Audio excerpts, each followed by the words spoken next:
Yeah, he doesn't show up at all.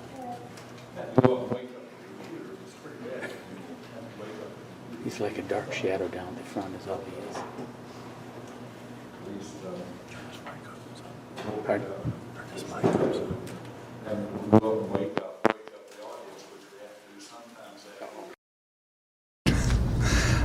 I remember one preacher who complained that somebody was sleeping in the audience and said to the person next to him, said, wake brother so-and-so up. And he said, you put him to sleep, you wake him up.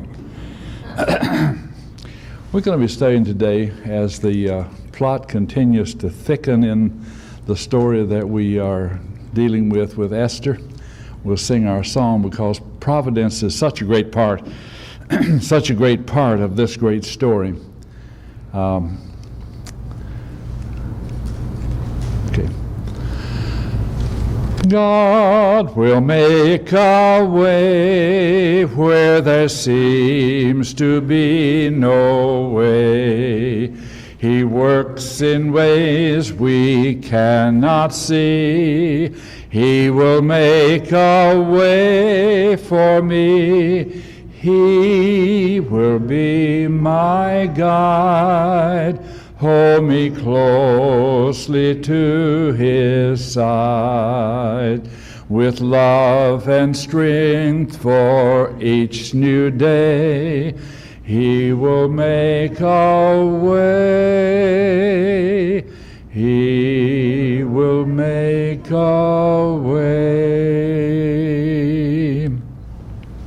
All right, the 5th chapter. Esther begins her plan. You remember how that she had been told by her uncle Mordecai, really he is not an uncle, he is a cousin, and he had raised her, and as his own child for that matter, was certainly very proud of her and loved her very, very much, and how that when the decree had come down from the king to the effect that the Jewish people were to be destroyed, as Haman had wanted them to be, was looking forward to them being destroyed, that he urged Esther to do something because she was in a position, and said, who knoweth but that thou art come to the kingdom for such a time as this? It was not going to be easy for her to do.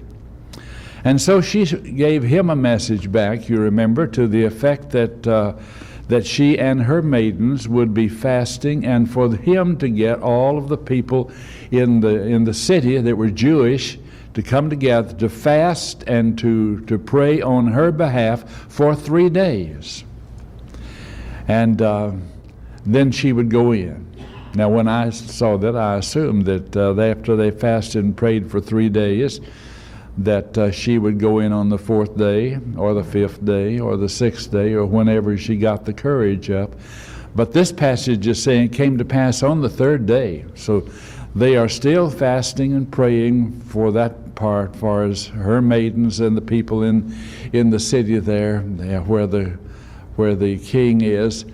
And it says, it came to pass on the 3rd day, Esther put on her royal robes, royal apparel, and stood in the inner court of the king's house, over against the king's house. And the king sat upon his royal throne in the royal house, over against the gate of the house.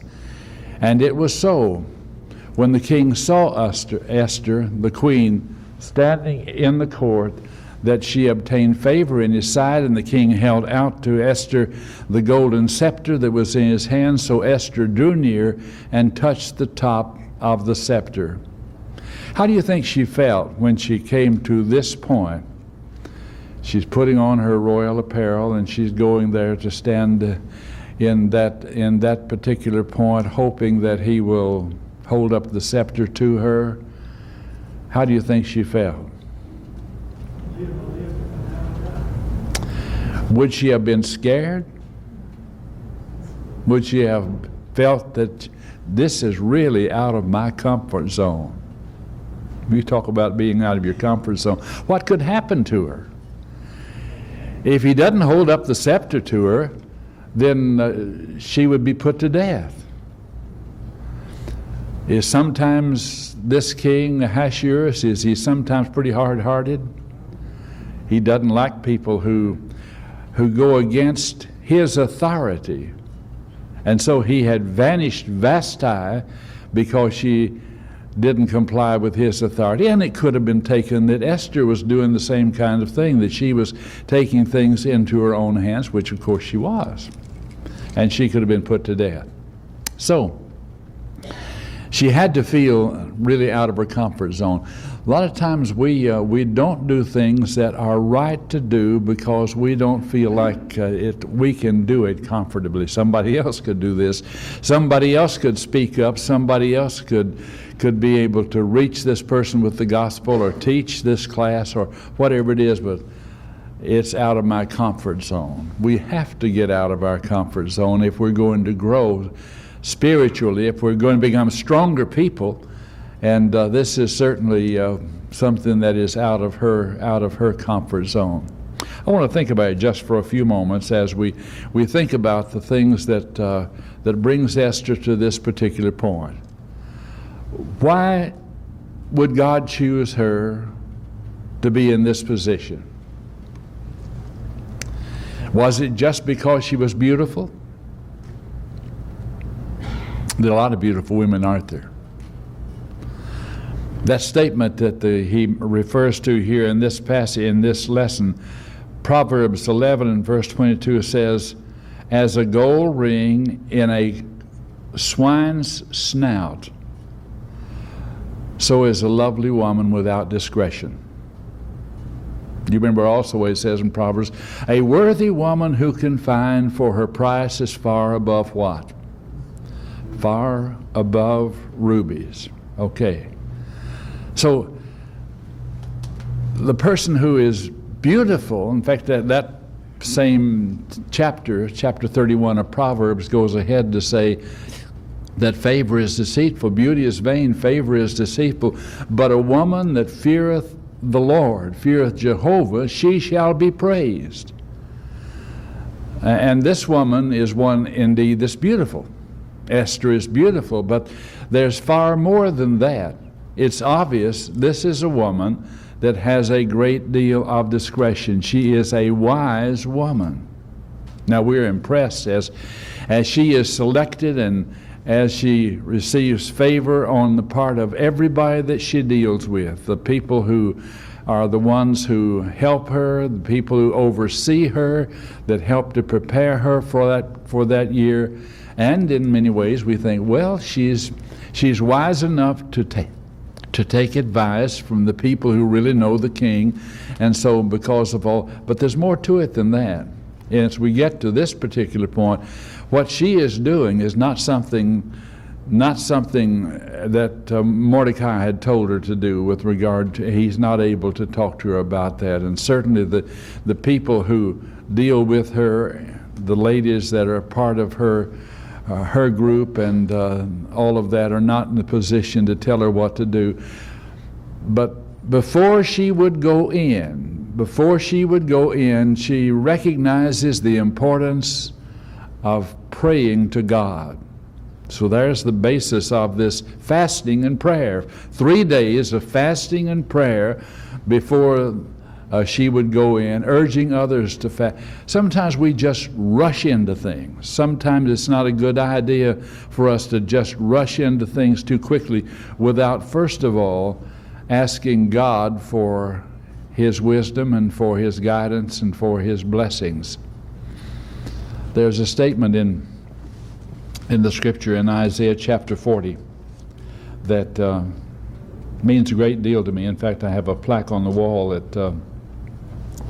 that has this particular passage together with a picture in connection with it. But it's Isaiah 40, and it's particularly verse 31, but where it says, "They that wait upon Jehovah shall renew their strength, and shall mount up with wings as eagles, and shall run and not be weary, and shall walk and faint not." But it's important, I think, to begin reading back up earlier in the chapter, where it says, "Hast thou not known, hast thou not heard the everlasting," well, let's see.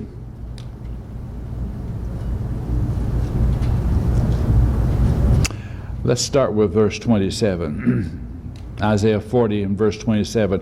Why sayest thou, O Jacob, and speakest, O Israel, my way is hidden from the Lord, my judgment is passed over from my God. Hast thou not known, hast thou not heard, that the everlasting God, the Lord of creation, of the ends of the earth, fainteth not, neither is weary, there is no searching of his understanding. He giveth power to the faint, to them that have no might he increaseth strength. Even the youth shall faint, and be weary, and the young men shall utterly fall. But they that wait upon Jehovah shall renew their strength. They shall mount up with wings as eagles. They shall run and not be weary. They shall walk and faint not. We need to take God into account in our. Does God know about what's going on? Of course He does. And we need to plead with Him, make intercession that God will bless us in our efforts, and that's exactly what this young woman was urging upon others as she prepared herself for this particular occasion. It was important certainly that she was beautiful, because that certainly had an appeal as far as the king is concerned, but God's blessings would also be something that certainly needed to be brought about. And her discretion is shown in that she recognized this and asked them to fast and pray on her behalf, and that's what she and her maidens would be doing. I think you see also her great judgment in a number of other ways. She was one that recognized not only that she needed the help from God and the prayers of others, but you see her discretion in not rushing into things. As we get just a little further in this, when the king says to her, what would you like to, what is your request? And he says, it shall be granted you up to half the kingdom. Now, I'm not sure that's really something that he would have done. That may have been a little bit of an exaggeration if she had asked him immediately. So she doesn't ask immediately. She puts it off in the sense that she asks for him and Haman to come to a banquet that she prepared that day. And then when we get a little further in this, he asks again there, what is her request?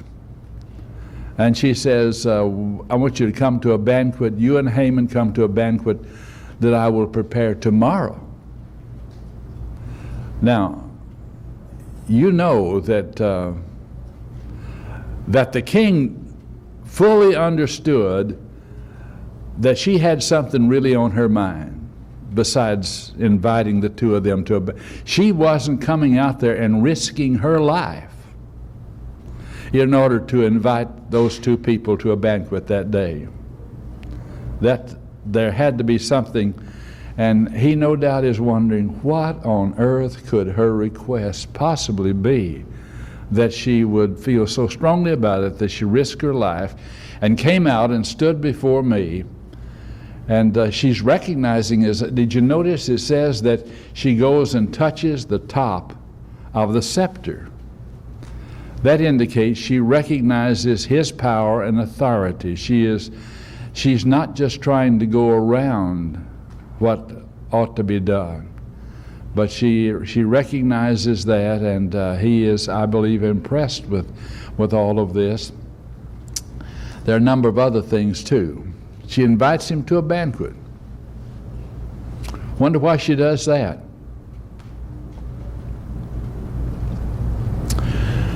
Well, is it possible that she thinks that the way to a man's heart is through his stomach? That's true of a lot of us, isn't it? A lot of men, we are really impressed with being fed well. And he likes that kind of thing. She understands that. There also is another feature that shows you some part of her great wisdom in all of this. The way that she moves so easily from the Jewish background of fasting and prayer. Like Mordecai with fasting and prayer, with sackcloth and ashes and all of that. And the great burden it is on her at that particular point to put on her royal robes and to go in before the king into a party situation. There's a lot of difference between fasting and prayer, and on the other hand, banquets and all of the festivities that are a part of the king. So there on one hand, the Medes and the Persians, and she moves into that kind just very smoothly. And that, I believe, tells you something of the wisdom that she had. She recognized that she needed to do that. She prepared herself, and so she goes and prepares the feast for them, has it prepared, and we'll have them together, and then ask again in just a little bit as we get for them to come to it, and we'll see the kind of reaction that there. Then said the king to her, What wilt thou, Queen Esther? What is thy request? It shall be given thee to the half of the kingdom. Now maybe if she had asked right then about this being removed and told about Haman and all of that, that she would have gotten it. But I suspect that this is a part of the hyperbole that was a very common expression for the king to make, and he wouldn't have done that unless he was really happy with her and wanted to do it. Esther answered, If it seem good unto the king, let the king and Haman come this day unto the banquet that I have prepared for him. Well, goes ahead to say then said the king, Cause Haman to make haste, that he may do as Esther has said. So the king and Haman came to the banquet that Esther had prepared. So she prepared it for that day, and the king is so impressed. I don't know what was on Haman's schedule or what was on his schedule, but I'm sure they had something they were going to do that day.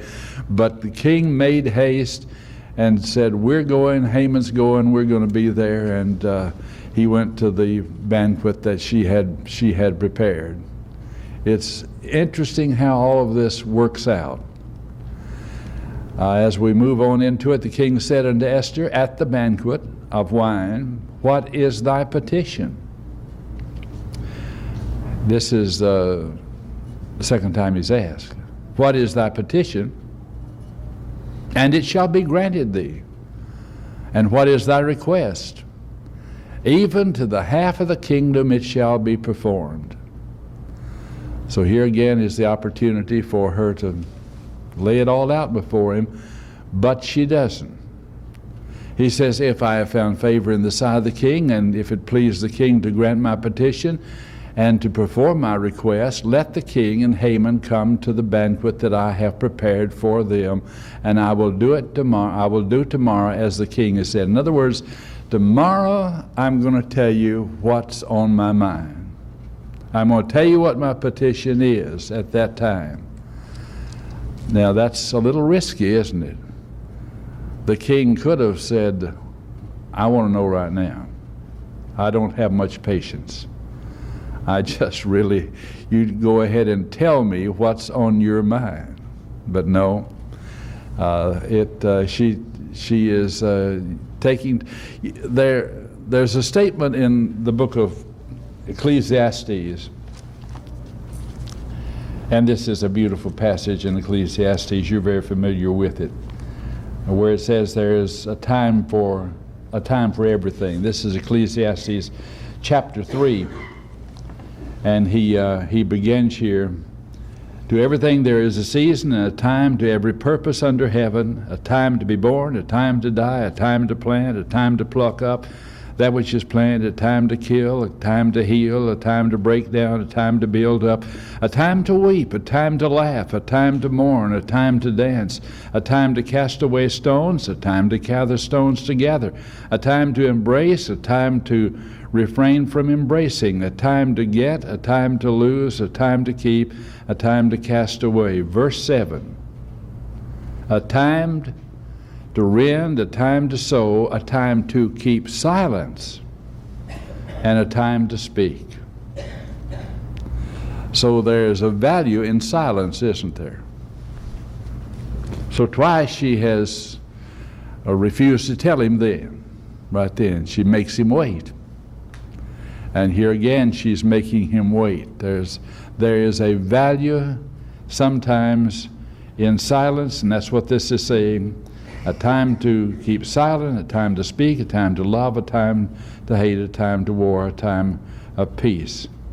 So a time and a purpose for everything under heaven. But it takes a lot of wisdom for a person to know when to say, when to speak, and when to be silent. A word fitly spoken is like apples of gold in networks of silver. But the same thing said out of context at the wrong time and the wrong way can be something that is a terrible embarrassment and a mistake. So whatever her attitude may be about this, she is at this point remaining silent and simply inviting them to a banquet the next day with the promise that I will do tomorrow. I will tell you tomorrow, as the king had requested that she would. Now moving on to verse 9 and 10. Then went Haman forth that day. How did he react? He's in tall cotton here. He really is proud of himself. Haman went forth joyful and with a glad heart. But when Haman, look at that little but there. But when Haman saw Mordecai in the king's gate, that he stood not up, nor moved for him, he was full of indignation against Mordecai. He hates Jews. He hates Mordecai especially, but he hates all of the Jews. And this just really burns him up. There's that cartoon cat who said, "I hate Mises to pieces." And that's what I think of when I think of that. I don't know even what his name is, right, Tom? In one of the cartoons, he hates Mises to pieces. But I think of Mordecai. He just hates those Jews to pieces. He hates Mordecai. He hates all of them. But, verse 10, nevertheless Haman refrained himself when he came, and when he came home, he sent and called his friends and Zeresh, his wife. He called his friends together. He is burning on the inside. He hadn't done anything about it. He hadn't tried to have Mordecai destroyed yet. But Haman told them, he likes to brag about himself, like a lot of men do. And he told them of the glory of his riches and the multitude of his children, and all the things wherein the king had promoted him, and how he had advanced him above the princes and the servants of the king. But Mordecai says, moreover, Esther the queen did let no one come in with the king unto the banquet she had prepared, but myself, and tomorrow I am invited unto her also with the king. So he's bragging about all of these things. Notice that he brags about his children. I don't really have any grandchildren or great-grandchildren, but he's bragging about all these things that all of us are proud of, whatever accomplishments we may have. And at the top of all of this is the fact that Queen Esther has asked for just him. Nobody else except the king comes in, and that was today, and it's also going to happen tomorrow, and he's just so thrilled with all of this. And after he tells them about all the glory of his riches and his children and everything and his promotions and all of that, we come on and it says, Yet all this avail me nothing. So that one incident where Mordecai would not react to him for him as he should. And he is so upset about that. Yet all of this availed me nothing, so long as I see Mordecai the Jew sitting in the king's gate. Isn't that an awful attitude? You know, we can't control everything, can we? There are things in life that we don't like. And we can't control just everything. What he wants to do now, if he can't be happy about this, he wants to destroy Mordecai. They recognize that. And in verse 14 it says, then Zeresh his wife and all his friends all his friends unto him, let a gallows be made 50 cubits high, and tomorrow speak thou unto the king, that Mordecai may be hanged thereon. Then go thou in merry with the king unto the banquet. And the thing pleased Haman, and he caused the gallows to be made. How tall would these gallows be if they were 50 cubits high? So how much is a cubit? It's the measurement from the tip of the finger to the elbow. Depending on how big a man was, his cubit would be somewhere in the neighborhood of 16, 17, 18, maybe 19 inches, but approximately 18 inches. And if that's the case, this would be 75 feet high. That's pretty high. And to me, I wonder really if they were able to build them 75 feet high in 24 hours. That's really moving on pretty fast. But anyway, they built some gallows. We know that. We know they built some gallows, and he was going to hang Mordecai on those gallows, and he is just go ahead and build them. I'm sure that the king will authorize the hanging of Haman. That's what his attitude. He didn't even bother asking if he could hang Haman or hang Mordecai and build the gallows and everything.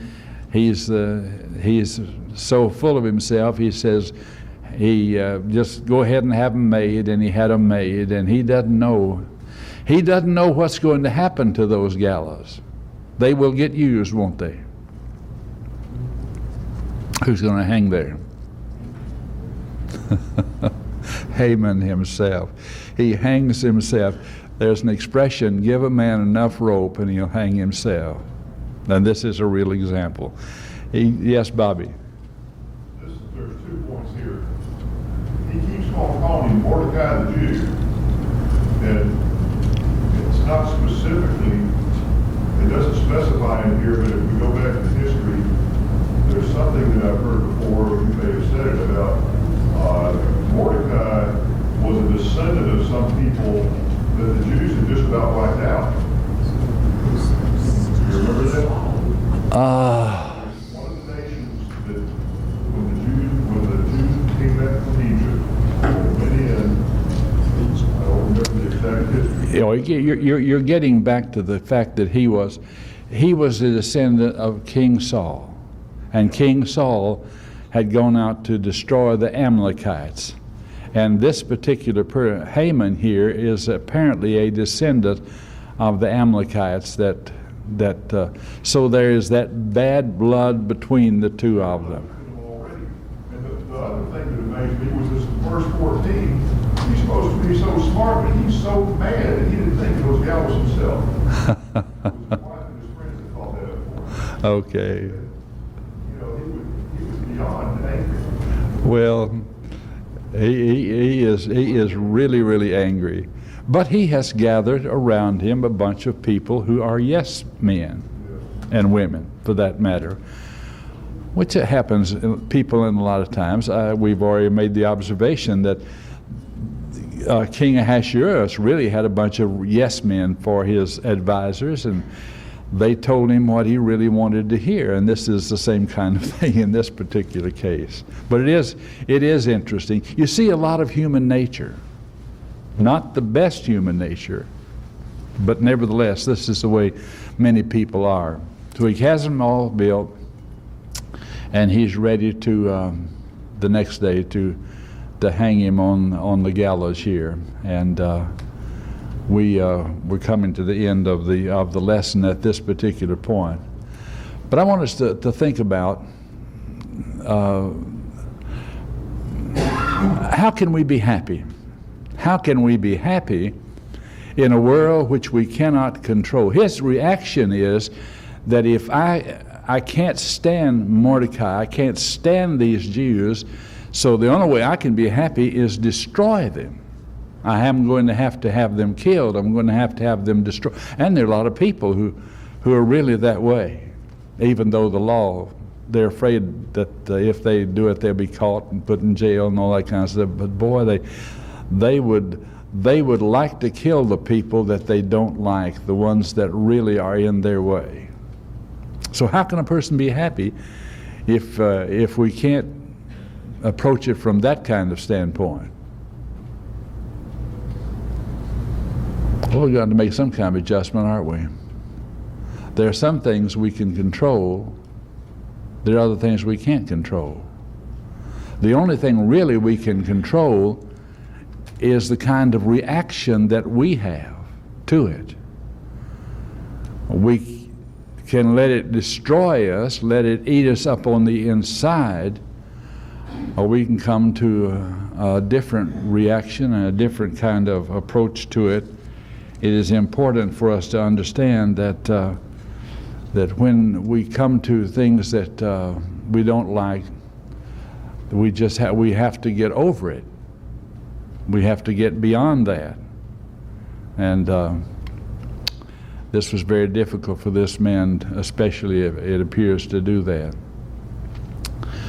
So they're going to go, and as we come to the next lesson, we're going to see the outcome of all of this.